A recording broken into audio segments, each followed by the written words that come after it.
Almighty God, who in thy infinite wisdom and providential goodness has appointed the offices of rulers and councillors for the welfare of society and the just government of man, we beseech thee to behold with thy abundant favor, as thy servant, whom thou hast been pleased to call to the performance of such important trusts in the Commonwealth of Dominica. Let thy blessing descend upon us here in this Parliament assembled, and grant that we may, as in thy presence, treat and consider all matters that shall come under our deliberation in so just and faithful a manner as to promote thy honor and glory, and to advance the good of those whose interests thou hast committed to our church, all which we ask in the name and for the sake of our Lord and Savior, Jesus Christ. Amen.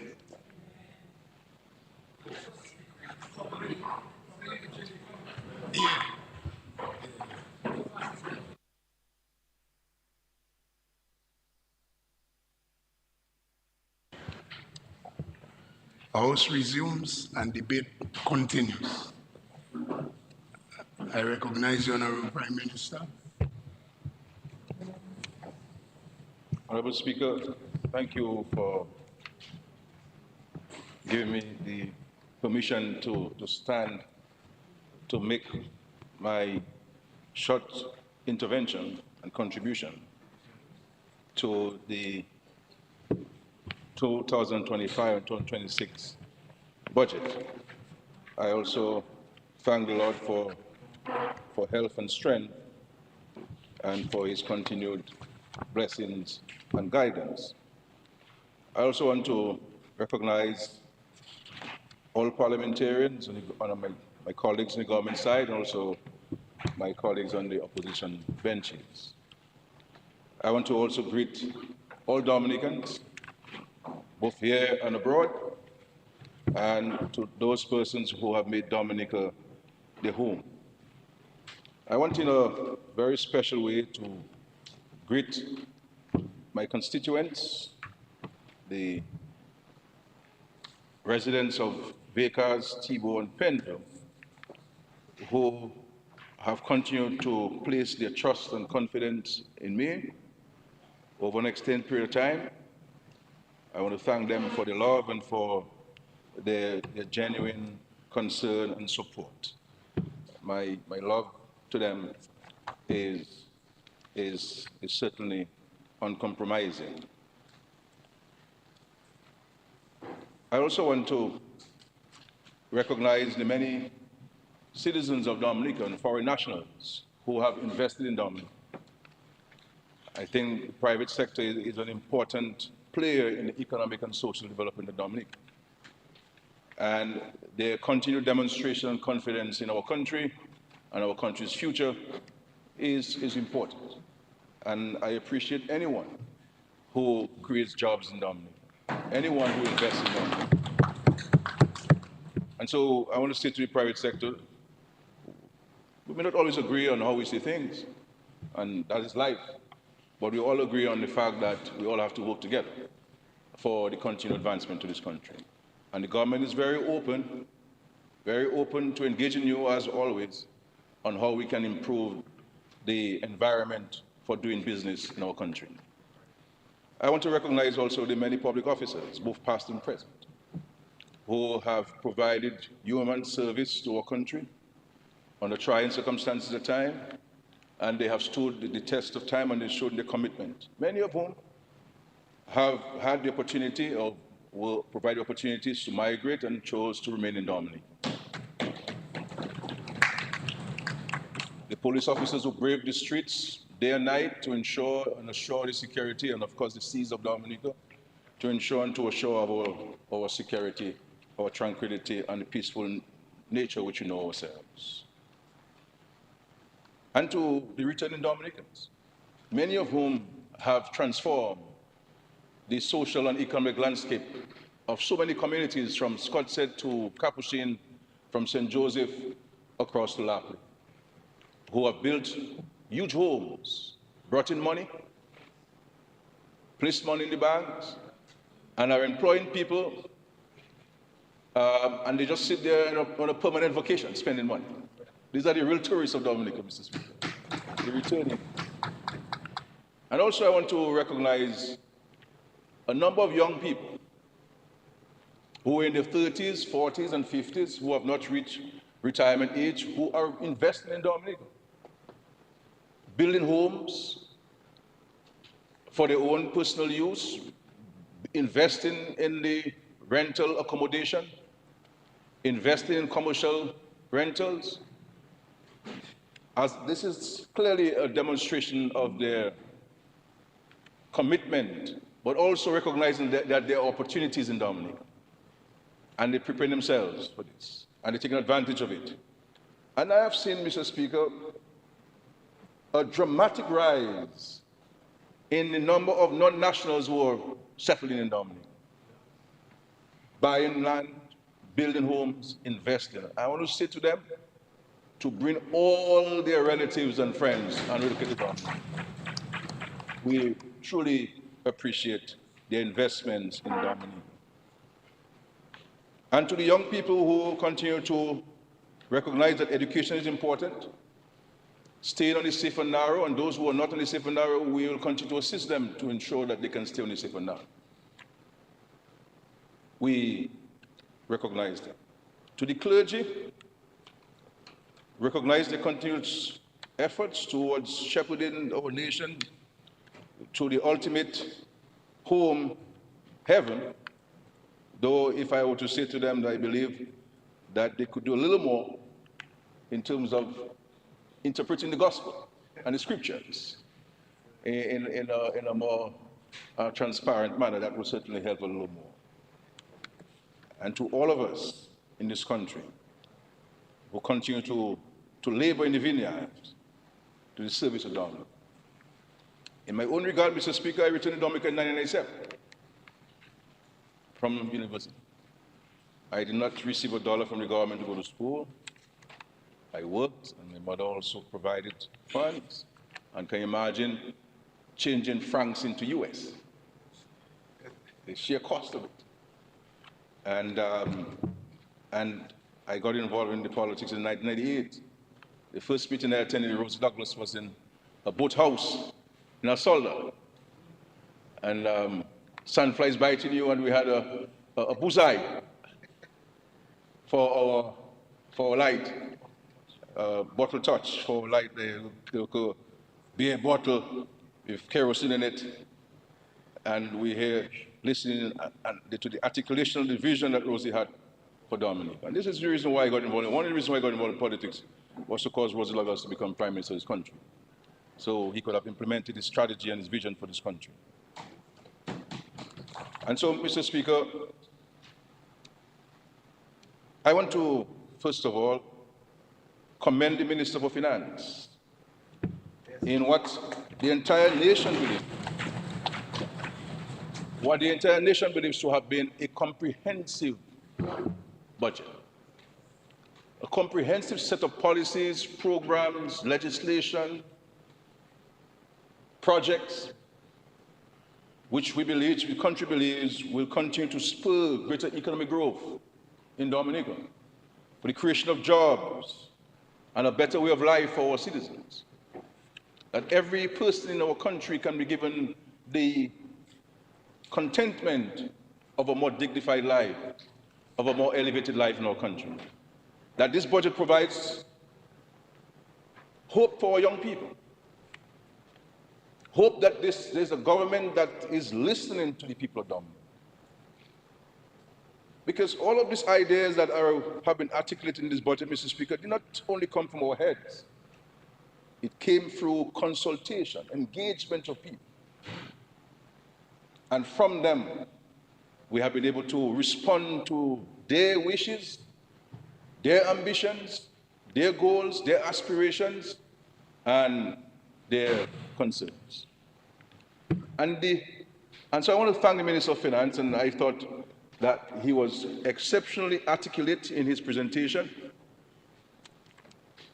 Though I believe, Mr. Speaker, he may have been weak at the knees at some point, standing for 3 hours. So I was prepared to hold him up if he was going to fall back to his seat. But he survived the 3 hours and 4 minutes and 53 seconds.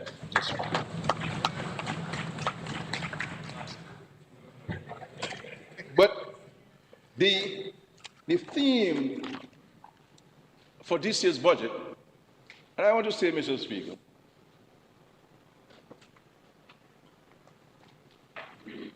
my contribution this time will be a bit different.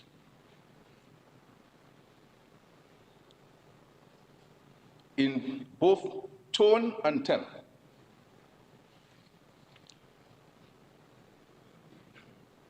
But the theme that the Minister of Finance recommended and has presented to the Parliament is, and I quote, balancing resilient development and fiscal discipline for sustainable growth.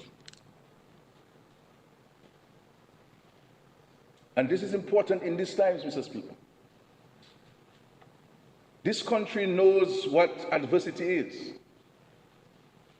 And this government, based on its experience and its understanding of global events and its study of geopolitics, understands the challenges that lay ahead, but also is aware of the opportunities which exist. And this is why, Mr. Speaker, that there are times you may come out of crease and score 6. But there are times you have to stay in your crease and get the 6 singles. We have always said, and we have demonstrated so in our policies, in our programs, in our projects, in our legislation, that we are responsive to the needs of our people, but at the same time responsible. Because if we are not responsible, we run the risk of creating problems for our country. Problems which none of us in Dominica would be able to bear. And so for us to achieve the desired growth, we have to be fiscally prudent and responsible. You cannot go about, Mr. Speaker, as people know me, I am not a tax person. I don't believe in direct taxation. I don't believe in corporate tax. I don't believe in income tax. I don't believe in withholding taxes. That's my philosophical view. But I cannot impose that on the country and wreck the country's fiscal situation. And therefore, what we have been doing over the years is in an incremental manner,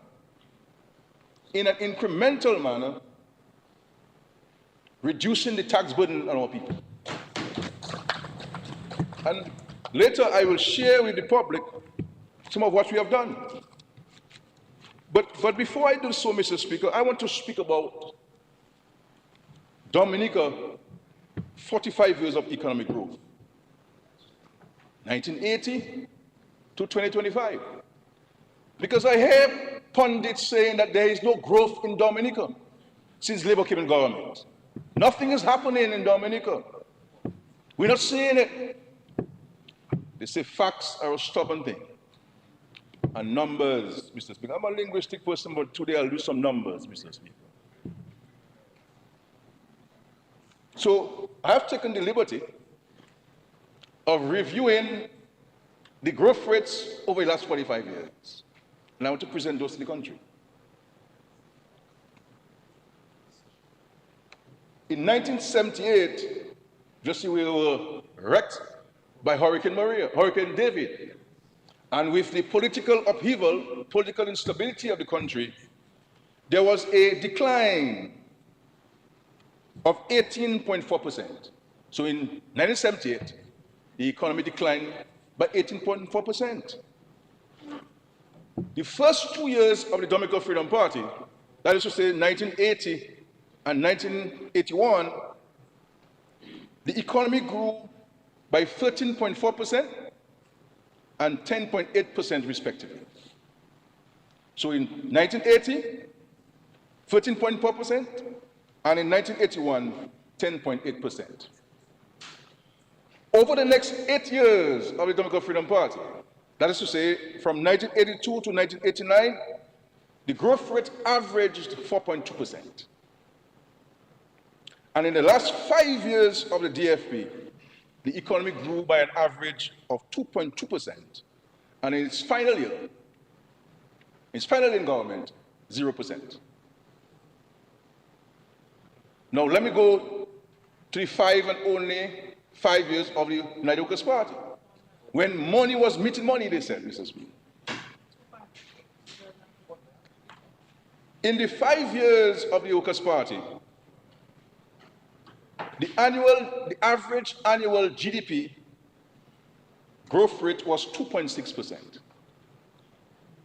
1995, 3%. 1996, 3.6%. 1997, 2.2%. 1998, 3.8%. 1999, 0.4%. With no real natural disasters. The Lenny, I believe, happened in 1999, and we are the ones, when they came in government, who had to rebuild the country after Lenny. The only thing that happened during that time was a self-inflicted program. So then we came into government in 2000. And as you know, Mr. Speaker, the first 6 years of this government, was austerity program, stabilization program, with the structural adjustment program with the IMF. First, we had a standby arrangement, which is a precursor to a structural adjustment program. Lasted about 2 years. And then we went into a 4-year structural adjustment program with the IMF. So in the first 3 years, the economy struggled with an average growth of 0.3%. That's during the first 3 years of the structural adjustment. Then over the next 6 years, growth climbed to an average of 4.6% per year. 4.6%. In 2000, the economy grew by 5.8%. In 2004, 4.1%.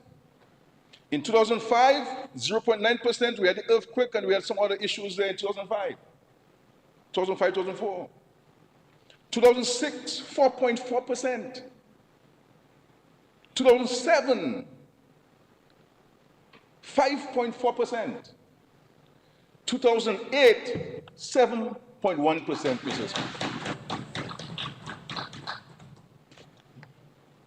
7.1% in 2008. And here comes the financial crisis, which created havoc everywhere in the world. President Obama poured in hundreds and hundreds of billions of dollars in the banking sector on Wall Street to save the US economy. Every country that had money and could print money poured in money into the economy to respond to the financial crisis, which lasted from 2009 to about 2015. A prolonged period. In 2009, the global financial crisis forced a period of GDP stagnation. And in 2014, we registered a 2.3% increase. In 2015, Mr. Speaker, Tropical Storm Erica flooded away the assets of the country, valued at 96% of GDP.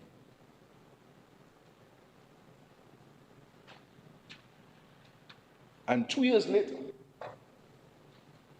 and every time I reference Maria,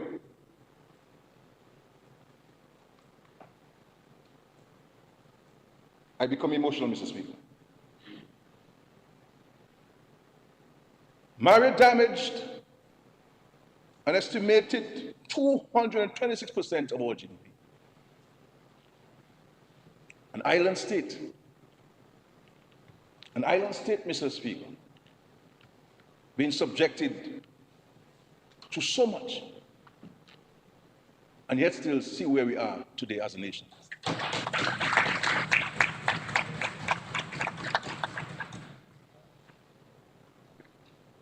The struggle to find our feet, Mr. Speaker, saw growth rates of 3% in 2008, after Maria, and 3.9% in 2019. So this party in government has been a government of growth. We've always had growth in the economy, except the times of great adversity, shocks we had no control over. Shocks we had no control over. And then came COVID-19. That set us back severely, with a 15.7% decline in 2020. At that time, Mr. Speaker, our revenue dropped by 48%. Our expenditure increased because we had to put all the money into health, to buy test kits, to buy supplies, to pay nurses, to give people free meals every single day, free accommodation every single day. So money not coming in, but bills coming out. And I believe, Mr. Speaker, we're not saying so over any boats. We had one of the most comprehensive systems to treat the COVID-19, Mr. Speaker. We did not allow any stone to remain unturned to save our people, to save our people's lives, and also to save their livelihoods. So, and since 2020, we have since bounced back with an average growth of 6% per year, Mr. Speaker. It didn't take too long. COVID lingered until 2023.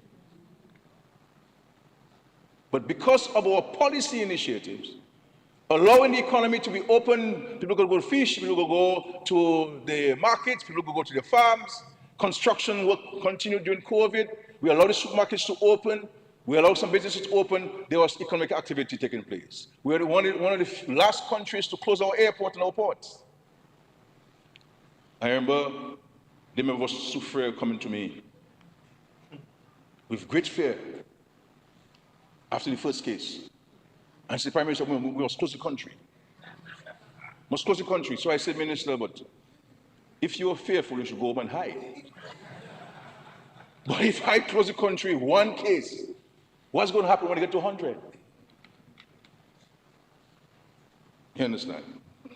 In 2021, Mr. Speaker, I'm thankful to you, Mr. Speaker. I know you've been admonishing us over the last few days, drawing to our attention the rules. So I'm hoping that I'm within the rules. You are within the rules. I'm within the rules. Because other members have quoted performance in terms of GDP, debt to GDP ratio and growth and all that. And my tie is not in violation of the rules either. No.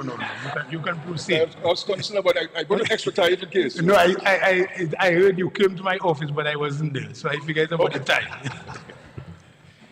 So in 2021, Mr. Speaker, the economy grew by 5.4%.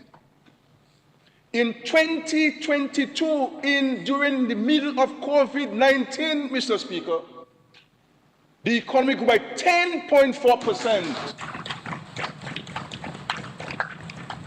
10.4%. If you were to ask me, Mr. Speaker, are we where we ought to be as a nation? I'll be first to tell you no.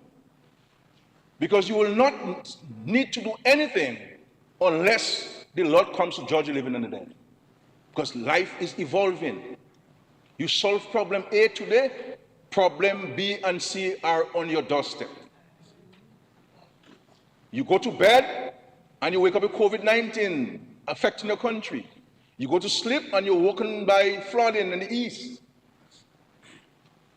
Just to clear landslides in Peter Soufriere and Good Hope and Sansobé, $5.8 million. To take soil from a road, put a dump truck and dump it. $5.8 million. Just like that. In 2023, Mr. Speaker, the economy grew by 4.7%.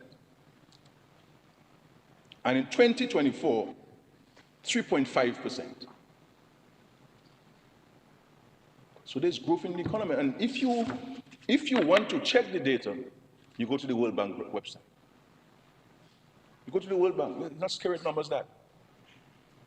World Bank numbers, Mr. Speaker. And so, Mr. Speaker,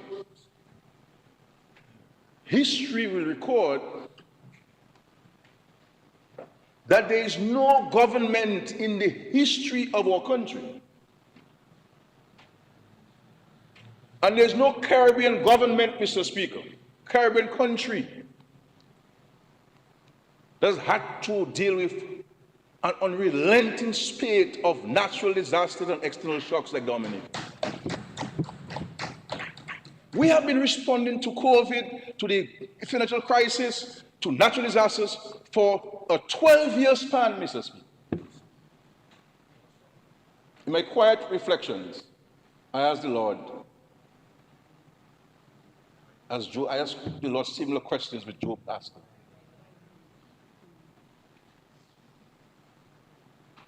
And on top of the 12 years, Mr. Speaker, that we have been subjected to these external shocks, these natural disasters, we spent 6 years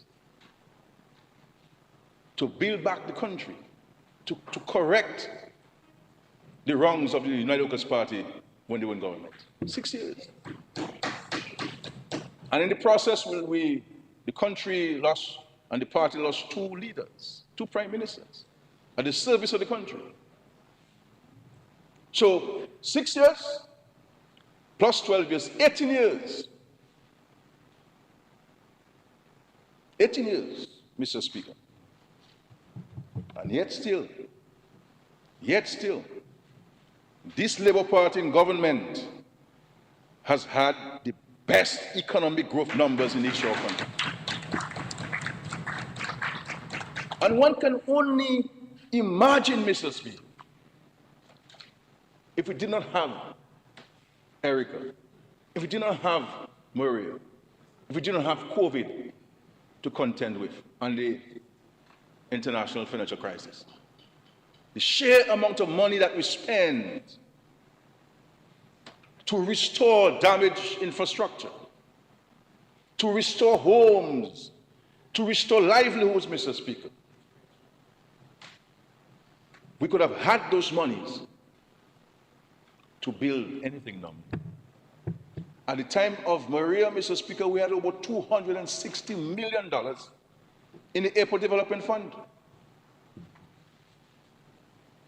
Because it was my desire as the Prime Minister of this country to be able to build the airport in cash.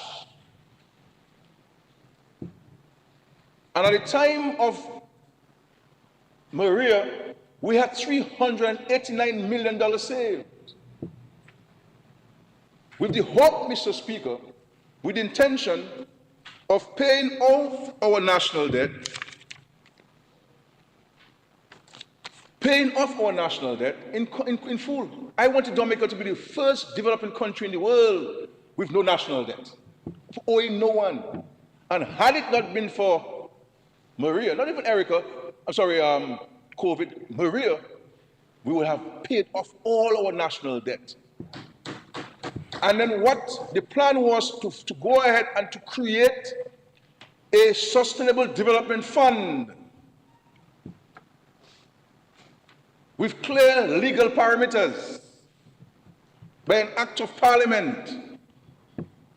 And we would have paid into that sustainable development fund as if we were still paying our loans. On average, we pay interest and principal about $140, $150 million for debt. In 5 years, multiply 140 by 5 and you tell me how much money we'll have in the account. And that we would have built our economic independence, Mr. Speaker.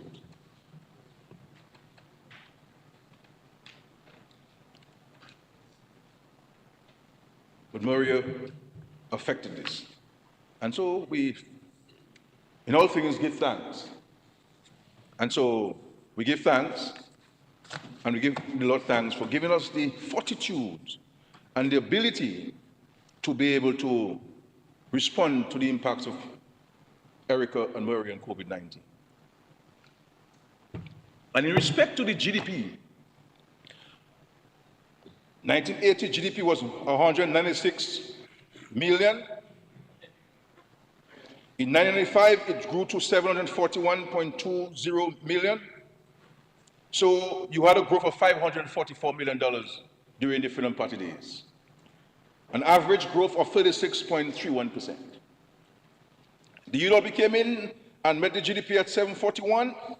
They took it to 900 million, a growth of $159.3 million, an average of 31.86 million.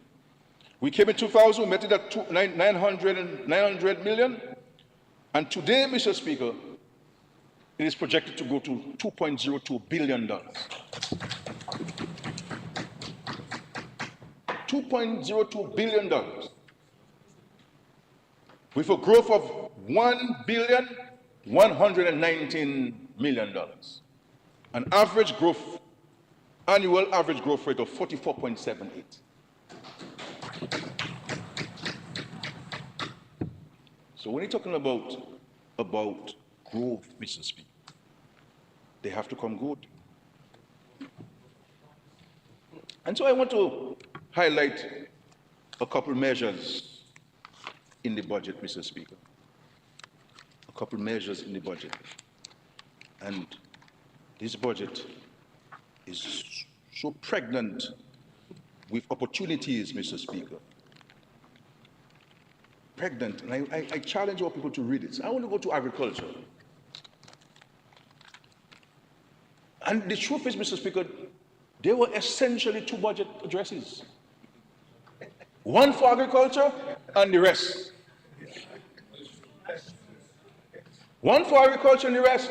And the reality is, what the Minister of Finance articulated there on the advice of the Minister of Agriculture and the Cabinet on agriculture are just highlights. They're highlights. They didn't factor in all the details. And so I want to say to the Minister for Agriculture that later this year, I will be planting 4 acres of cocoa and limes. 4 acres of cocoa and limes to add to my present cultivation, Mr. Speaker. I won't go for the rebate. No, I'll bypass the rebate. They just scary take off money. No, I'll pass the rebate. I'll pass the rebate. But one of the things I want you to highlight, Mr. Speaker, is the 300 acres of land, government land, that have been offered to young farmers, those who are existing and those who want to get into agriculture. So the government, Mr. Speaker, is offering young farmers at an exceptional rate of $1 per acre per year for the first 5 years. And those of us who are farmers know that most things bear fruit within 5 years. And with the technology that we apply, the practices of propagation, coconuts, 18 months, good water, good care, cocoa, 15 months, for good solid crop, 3 years, limes in 12 months, 18 months, trees of food, bananas, 8, 9 months, if it gets enough water, 12 months if it doesn't, ginger, 12 months, turmeric, 12 months. So you're gonna make money over that 5 years there before the government tell you it's $5 per year. You're making money on this thing. And this is, the land is one of the most important components of investing in agriculture. And if you were to buy agricultural land in Wesley, for example, because of the topography, because of the access to roads and services, the land in Wesley is almost residential lots because of access to them. You're talking about, Mr. Speaker, no less than 50,000 as 1 acre of land in Wesley. So if you go and you lease 3 acres of land, it means, Mr. Speaker, you won't have to find $150,000 plus transfer fees to invest in agriculture. All you have to find, Mr. Speaker, is $3, free coins. And you go to the treasury and you tell them, look your coins, Mr. Speaker. 3 coins. And most of us have coins all over the house. If you watch in your cup holder, in your vehicle, your coins like joke.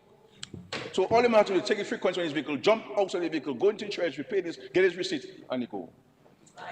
So you move from $150,000, Mr. Speaker, to $3. This is facilitation.